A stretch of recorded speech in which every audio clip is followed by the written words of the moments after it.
Welcome back नाज़रीन। सियासी जमातों के मंशूर और ट्रुथ एंड रिकन्सिलिएशन कमीशन और फिर इसमें जो रुकावटें पैदा हो सकती हैं उस पर हम बातचीत करेंगे। तारिक साहब, आपकी तरफ मैं आता हूँ और फिर ये सवाल अब्दुल यकूब साहब और आमिर साहब के लिए भी मैं छोड़े जा रहा हूँ कि हमेशा गैर जमहूरी कुव्वतें जो हैं कि मिसाक जमहूरियत हुआ बहुत अच्छी चीज़ थी, लेकिन उसकी इम्प्लीमेंटेशन के अंदर कुछ सियासी जमातों से भी शायद गलतियाँ हुई, लेकिन जो गैर जमहूरी कुव्वतें होती हैं वो भी अपना किरदार अदा करती हैं बहुत से सियासी इख्तलाफात को उभार कर, और फिर ताकि ताकि एक लॉन्ग टर्म जो डेमोक्रेटिक सस्टेनेबल सिस्टम है वो उसको कायम नहीं बनाने देते। अभी आप क्या समझते हैं कि इस सिमत में आगे बढ़ने के लिए आपको क्या चैलेंजेस नज़र आ सकते हैं? कौन से ऐसे अनासर हैं जो इसको रुकावट पैदा कर सकते हैं? और अगर ऐसे होता है तो फिर सियासी जो जमातें हैं, ख़ास तौर के ऊपर 3 बड़ी जमातें जिनके हम तस्करा कर रहे हैं, उनके ऊपर क्या जिम्मेदारी आयद होगी? खालिद भाई, मैं 2 बातें अर्ज करता चलूँ। यहाँ हमारे दोस्त बैठे हुए पीटीआई वाले, उन्होंने कुछ बातें की कि नून लीग से बात नहीं हो सकती। तो इनके जो तर्जमान हैं रऊफ़ हसन साहब, उन्होंने चंद दिन पहले मेरा ख्याल है मतीउल्लाह जान साहब को इंटरव्यू दिया था। उन्होंने कहा इमरान खान नवाज शरीफ के साथ भी बैठने के लिए तैयार हैं मुल्क की खातिर। तो उसको बड़ा वेलकम किया गया था उनकी इस बात को। और ये स्पिरिट्स तमाम सियासी जमातों को रखनी चाहिए। अब देखें ना, जैसे आजकल बयानबाजी चल रही है, बिलावल साहब अपनी कैंपेन में नवाज शरीफ पे भी तनकीद करते हैं, वो लीग पे भी करते हैं। इलेक्शन कैंपेन में तो करना भी पड़ता है ना, वरना आप अपने होता वोटर्स को क्या रहता है। लेकिन आसिफ जरदारी साहब ने या नवाज शरीफ साहब ने आज तक एक दूसरे के बारे में कोई सख्त जुमला, कोई काबिल एतराज बात, सख्त बयानबाजी नहीं की। तो एक रास्ता खोला जाता है। तो तरीके इंसाफ के अंदर भी कोई ऐसे 2 ग्रुप होने चाहिए, एक जो सख्त बयानबाजी करता रहे, एक कोई एंगेजमेंट करता रहे। तो सीख जाएंगे पार्टीज के दरमियान 3 साल गुजार के भी 1.5 साल जो कुछ हुआ है, इसके बाद तो बहुत कुछ सीखे हैं। नहीं, तो कमीशन के ऊपर आए हैं। वही मैं कह रहा हूँ ना। आज एक नुक्ता में बुनियादी बात करता चल, जो जिस तरफ आपने इशारा किया, जी गैर जमहूरी कुव्वतें और ये चैलेंज है इस वक्त जो चैलेंजेस है, सबसे बड़ा जो मसला आ रहा है पीटीआई के लिए, वो 9 मई का वाकया है। 9 मई के वाकया जैसे भी हुआ, उसकी बहस में जाएंगे तो बहुत लंबी हो जाएगी। जिस तरह हुआ, उसकी जो मामलात हैं, उसमें पीटीआई की क़यादत हो या बानी चेयरमैन हो, वो उसको सही तरीके से हैंडल नहीं कर सकते। उससे गलतफहमी इतनी बड़ी इनके दरमियान और एस्टेब्लिशमेंट के दरमियान, तो मामलात अभी तक एक पॉइंट ऐसा नहीं आया कि जहां बैठने की बात हो सके। इस पर पीटीआई की क़यादत को चाहिए कि वो अपना एक रीथिंकिंग करें, अपने बैठे 4 घंटे बैठे, 6 घंटे बैठे, 10 घंटे बैठे, बहस करें और उसमें से कोई नुक्ता लेकर आए ताकि रास्ता खुले बातचीत का। जब तक इनका उधर रास्ता नहीं खुलेगा तो ये ट्रुथ एंड कमीशन मुझे नहीं लगता फिर बन पाएगा, क्योंकि उनको भी ऑन बोर्ड लेना पड़ेगा। सबसे ज्यादा तनकीद अगर होती है ना, तो फिर उन पर आती है ना हर दौर में। जी, कभी फैज साहब का नाम आ जाएगा, कभी ज़हीरुल इस्लाम का आ जाएगा, कभी पाशा का आ जाएगा, कभी कोई और आ जाएगा आगे चल के। वो कभी एहतशाम ज़मीर साहब का भी एक जमाने में आता था नाम। तो वो एक मौलाना साहब ने 2002 की असम्बली फजलुर रहमान साहब ने बड़ा फिक्रा बोला था कि हमारे ज़मीर जिंदा हैं। तो उस वक्त एहतशाम ज़मीर साहब गैलरी में बैठे हुए और हम हंस रहे थे कि ये देखें जी, तो और पीछे जाएंगे तो फिर वो हमीद गुल साहब तक चली जाएगी बात। वो ज्यादा पीछे बहुत पीछे जाएंगे तो फिर वो अयूब खान तक चली जाएगी, पीछे चली जाएगी। होना तो ये चाहिए, जो हो गया है सब उससे सबक सीखें, माफी मांगे, माजरत करें कौम से और कहें जी, जैसे मिसाक जमहूरियत हुआ था तो लंदन में मियां नवाज शरीफ साहब ने जो कुछ एहतसाबुर रहमान साहब हमारे दोस्त थे, उन्होंने जो कुछ किया था उस पर माजरत की गई। तो ये इमरान खान की तरफ से भी होनी चाहिए, इमरान खान साहब की तरफ से भी होनी चाहिए कि जो कुछ जस्टिस जावेद इकबाल के दौर में हुआ, आसिफ जरदारी की अमशीरा को गिरफ्तार किया गया, मरियम नवाज को जिस तरीके से गिरफ्तार किया गया, आजकल भी हो रही हैं उसी तरह गिरफ्तारियां। ये चीजें तब रुकेंगी सब की तरफ से सच बोला जाए और सब ये कहें कि जो कुछ गलतियां होगी हम उस पर माफी मांगते हैं। आइंदा के लिए हम इस बात का ऐद करें कि जी हम आइन और जमहूरियत पर चलेंगे, तब मामला आगे बढ़ सकेंगे। आपकी तरफ मैं आता हूँ। ये एक तो ये चैलेंजेस होंगे आपको, और जो आमिर साहब या तारिक सुमैर साहब बात कर रहे हैं उसके ऊपर भी आप कुछ अगर वजाहत देना चाहें तो ठीक है। दूसरा मामला जो है कि आप अभी डायरेक्ट इलेक्शन की बात हो रही है कि प्राइम मिनिस्टर की भी और असम्बलियों की मुद्दत की भी, ये माजी में भी हम बाज़ सुनते रहे हैं 18वीं तरमीम के मौके के ऊपर भी। तो इसका कॉन्सेप्ट जो है कि वो क्या, देखें डायरेक्ट इलेक्शंस का मतलब ये होता है कि आप उस जो इलेक्टोरल प्रोसेस है उसको फर्दर ट्रांसपेरेंट कर रहे हैं और अपनी आवाम को जो है वो मज़ीद एम्पावर कर रहे हैं कि जैसे अमेरिका के अंदर सेनेटर का डायरेक्ट इलेक्शन होता है, हमारे यहाँ आपको पता है कि बड़ी ओपन सी बात है, स्टूडियोज़ में बैठ के चौराहों पे बैठ के बात होती है कि 70 करोड़ में जो है वो एक सेनेटर बन जाता है। अब 70 करोड़ में क्योंकि उसका इलेक्टोरल जो कॉलेज है वो इस तरह का है कि अगर आप बलूचिस्तान से लेके हैं तो सबसे ज़्यादा आसान बलूचिस्तान और केपी के अंदर है। ज़ाहिर है वो 2 या 3 MPs जो हैं उनके मेंबरान सूबाई असम्बली जो है वो एक सेनेटर इलेक्ट कर लेते हैं। फिर सबसे ज़्यादा कम कीमत जो है वो जाके लगती है पंजाब के अंदर। तो अगर इसको अगर आपने फर्दर आपने इसमें रिफॉर्म्स करनी है, जो कि गुंजाइश मौजूद है रिफॉर्म्स की, आप उसको डायरेक्टली अगर आप आवाम को दे देते हैं, भले वो कोटा उसी तरीके से रहे, तो वो भी एक अच्छी ऑप्शन के तौर पे 5 साल, और जो 5 साल असम्बली की बात की वो 4 साल मेरे ख्याल में तमाम सियासी जमातें जो हैं इस पर इत्तेफाक तो ज़रूर करती हैं, मगर इस पर इख्तलाफ तब होता है कि जब वो हुकूमत में आ गए, भले हम खुद ही क्यों ना हो, जब हुकूमत में आ जाएं तो इस पर। लेकिन मैं जो असल मंशूर से भी हट के, मंशूर तो वो हमारी पॉलिटिकल कल्चर में उसकी कोई ज़्यादा ना उसके ऊपर आवाम जो है वो ज़्यादा वो देती है, ना वो उस मंशूर के ऊपर जो है वो अमल उस तरीके से कोई भी पॉलिटिकल पार्टी जो है वो करती है। लेकिन हकीकी चैलेंजेस जो हैं वो इस वक्त कुछ और हैं। वो सिक्योरिटी चैलेंज आपका बिल्कुल सामने है, आपके जो अफगान के साथ टाइज हैं, या जो आपकी इस वक्त इंडिया के साथ इकोनॉमिक चैलेंजेस, उससे ज़्यादा इकोनॉमिक चैलेंजेस आपको दरपेश हैं। आपका फिस्कल डेफिसिट या आपकी इन्फ्लेशन जो 45% पे, जिस और आपका स्टेट ऑन जो SOEs हैं, एंटरप्राइजेस, 200 अरब रुपए का खसारा। तो अगर हम ये तो वो चीज़ें हैं जिनको हकीकी तौर पर एड्रेस करना चाहिए, मगर यहाँ पे तो एक सेल लगी हुई है, कोई 300 यूनिट फ्री देने की बात करता है तो कोई 200 यूनिट फ्री देने की बात करता है, जबकि हकीकत जो है वो उसके बरक्स है कि 15 फरवरी को 41% गैस महंगे होने जा रही है।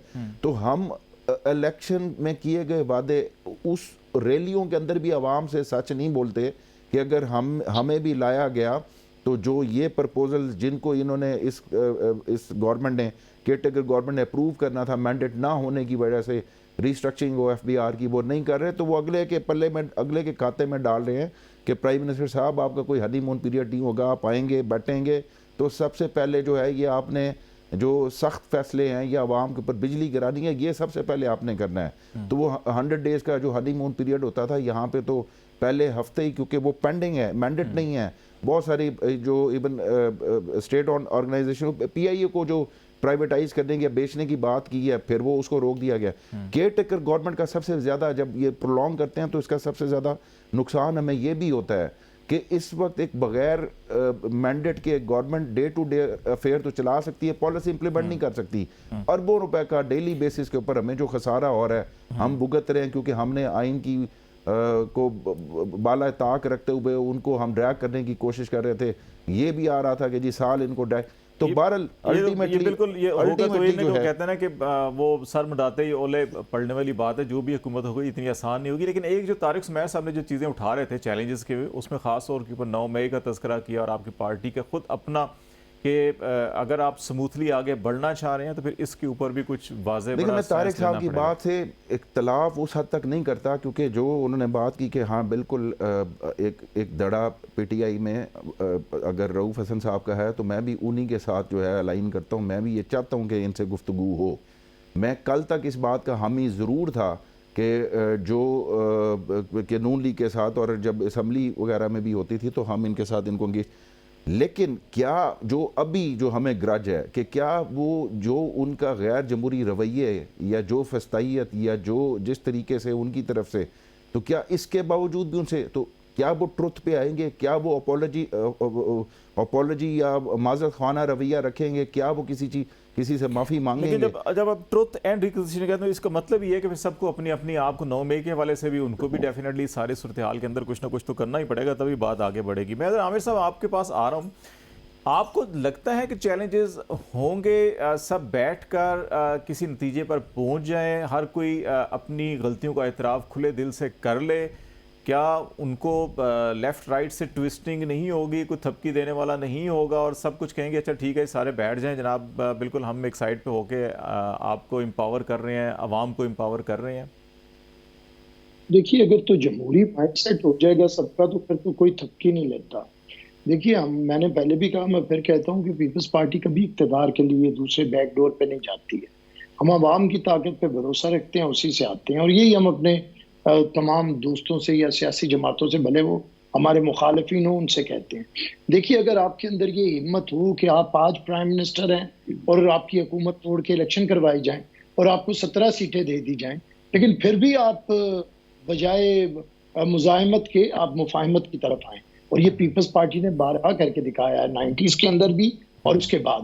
हम आज भी समझते हैं कि मुफाहिमत या मुजाहिमत आपकी ज़ात के ऊपर नहीं होती, आपके नजरिए के ऊपर हो सकती है, पीपल है या आवाम के लिए है, तो फिर तो आपकी ज़ात गैर अहम हो जाती है। यही हमारा 60 साल की सियासत पीपल्स पार्टी का निचोड़ है। मैं समझता हूँ क्यों नहीं हो सकती, हमने हमेशा करके दिखाई है। हमें इतनी हिम्मत है कि बेनज़ीर भुट्टो साहिबा वजीर आजम रही हों तो वो महज एक स्टैंडिंग कमेटी की फॉरेन अफेयर्स की चेयरपर्सन भी बन जाती हैं, ताकि एक मुफाहमाना पॉलिसी की बुनियाद रखी जाए। और मोहतरमा बेनज़ीर भुट्टो वजीर आजम भी हों और एक ऐसा शख्स वजीर आला बनाया जाए जो छांगा मांगा ऑपरेशन के जरिए आए और फिर वो वजीर आजम का इस्तकबाल करने भी एयरपोर्ट पे ना पहुंचे, लाहौर एयरपोर्ट पे, तो मोहतरमा चल के उसके घर चली जाती है। तो ये आपके कद की बात होती है, आपके कैलिबर की बात है और आपके जमहूरी माइंडसेट की बात। माइंडसेट की। अच्छा, एक चीज़ मुझे ये बताएं आमिर साहब, ये तो इसमें तो आपकी जमात भी और बाकी जमातें किसी हद तक मुत्तफिक थी कि असम्बली की मुद्दत 4 साल हो जानी चाहिए, और उस पर सिर्फ असम्बली का नहीं था बल्कि उसमें चीफ जस्टिस ऑफ पाकिस्तान का था, आर्म फोर्सेस के जो सर्विसेज चीफ होते हैं उनका भी 4 साल के, सारे एक मुद्दत हो ताकि सबका टाइम आने का और जाने का एक साथ हो और इसके अंदर कोई मामलात ख़राब ना हो। ये तो बात लगता है कि शायद अभी भी अगर ये पीटीआई बात कर रही है तो शायद आप सारे इकट्ठे हो जाएंगे, लेकिन प्राइम मिनिस्टर का डायरेक्ट इलेक्शन और सेनेट में जो 50% है उनका भी डायरेक्ट इलेक्शन, ये तजवीज़ आपको कैसी नज़र आ रही है? देखिए, ये तजावीज़ हैं, अब हम किसी तजवीज़ को ना तो यकसर नज़रअंदाज करते हैं, ना रद्द करते हैं और ना फौरी एक्सेप्ट। देखिए, जब असम्बलियाँ मार्ज़े वजूद में आएंगी फिर देखा जाएगा कि इसके मंशूर को अवाम ने कितनी पजीराई दी है। जिनके मंशूर को ज़्यादा पजीराई मिली होगी उसे बहरहाल ज़्यादा मौका मिलेगा, फिर दूसरी जमातें होंगी, फिर बैठ के मुश्तरकात के ऊपर इकट्ठा होना, इसी को जमहूरियत कहते हैं। इसलिए पीपल्स पार्टी इलेक्शन से पहले अलायंस बनाने के कायल नहीं है। इलेक्शन के बाद जब आप अपने प्रोग्राम पे जीत के आते हैं फिर सारी वो जमातें जो दो मिलना चाहती हैं वो अपने अपने मंशूर में मुश्तरकात इकट्ठे करती हैं। और मैं फिर कहता हूं कि इस वक्त 2 जमातों का या 3 जमातों की बात नहीं है, इलेक्शंस के बाद तमाम जमातों को बैठना पड़ेगा। वो बहुत सी बातें जो आप जरा पर्दों में या इश्तिहारों में कर रहे हैं कि क्या इदारे अपनी अपनी डोमेन में रहेंगे। अगर एक इदारे ने माना था कि हमें ए पॉलिटिकल होना है, हमसे ब्लंडर्स हुए हैं सियासत में, अगर हमने 2017 में एक प्रोजेक्ट लॉन्च किया तो क्या ये बात जुबानी कहने की है या इसे रिटर्न फॉर्म में ले आना चाहिए जो कि कॉन्स्टिट्यूशन तकाजा करता है। इसी तरह अगर आपकी अदलिया कहती है कि हमसे ब्लंडर्स हुए हैं तो क्या महज ये एक स्टेटमेंट देने की बात है, उन ब्लंडर्स को खत्म कैसे करना है और आगे ऐसे ब्लंडर्स ना हो उनकी रोकथाम कैसे होनी है। पार्लियामेंट की बालादस्ती सिर्फ लफ्जी तौर पे होनी है और पार्लियामेंट को भी अपनी बालादस्ती के लिए क्या ऐसे करैक्टर्स पार्लियामेंट के लिए अंदर नहीं लाने जिसकी बालादस्ती सारे कबूल करें। अगर आप वहां पे अच्छे लोग नहीं लाएंगे तो उनकी बालादस्ती कबूल नहीं होगी। तो मैं ये समझता हूं कि इलेक्शंस के बाद एक बेहतरीन तरीके से गुफ्तो शनीद हो सकती है और होगी भी। मैंने पहले भी कहा है कि पीपल्स पार्टी, अगर देखिए हर बंदा मंशूर तो दे देता है, अब मंशूर पे अमल कितना करता है। हमने मंशूर दिया ना, उस पे अमल करके दिखाया। हमने बात अगर आज 70 से लेके आज तक जाए, आइन हमने दिया, एडमी प्रोग्राम हमने दिया, सबसे ज्यादा रोजगार हमने दिया। पाकिस्तान के अंदर रिसेंट बात कर लें कि गरीब तरीन लोगों के लिए बेनजीर इनकम सपोर्ट प्रोग्राम, जिस पर बड़ी बातें की गई लेकिन हर हुकूमत ने भी कायम रखा और IMF ने भी उसे माना। उसके बाद CPEC के जरिए आपकी फॉरेन पॉलिसी का रुख बदलना और आपकी इकोनॉमी को ऊपर लेके जाना। फिर मुल्क के अंदर दहशतगर्दी के खात्मे के लिए बुनियाद रखनी और रियासत को दहशतगर्दों के खिलाफ बरसरे पैकार करके उस जंग को जीतना भी। तो मैं समझता हूं कि अगर आज भी हम ये फैसला करें, देखिए हम किसी सियासी जमात को टेक्निकली नॉकआउट करने के हक में नहीं होते। मैं एज ए पॉलिटिकल एक्टिविस्ट भी और पीपल्स पार्टी के नुमाइंदे के तौर पर हमने कभी अप्रिशिएट नहीं किया कि पीटीआई से उसका सिंबल लिया जाए या उसके, हमने कभी अप्रिशिएट नहीं किया। आपको याद होगा खालिद साहब, मेरा ये पिछले 1.5 साल से रवैया है। जब से पीटीआई पे मुश्किल वक्त आया है हमने इनके ऊपर कोई बात नहीं की। इसी तरह जब लास्ट टाइम मुस्लिम लीग नून के ऊपर एक ऐसा वक्त आया था हम उनके खिलाफ बात नहीं करते थे। हम कभी भी जो मुसीबत में हो उस पर तनकीद नहीं होनी भी नहीं चाहिए। जरा ब्रेक ले लेते हैं आमिर साहब। मुसीबत बन रहा हो उस पर तनकीद करके उसके खिलाफ डट के खड़ा होना चाहिए। ब्रेक लेते हैं। जरा ब्रेक के बाद नाज़रीन वापस आते हैं तो प्रोग्राम के आखिरी हिस्से में थोड़ा सा जो सियासी माहौल है उसके हवाले से भी, और फिर इलेक्शन के बाद सबसे ज़्यादा जो अहम जिम्मेदारी सियासी जमातों पे होगी ट्रूथ एंड रिकन्सिलिएशन की हम सब बात कर रहे हैं, लेकिन अवाम के मैंडेट का कितना एहतराम किया जाएगा ये सबसे बड़ा अहम नुक्ता होगा। इस पर हम बात करेंगे। ब्रेक के बाद हमारे साथ रहिएगा।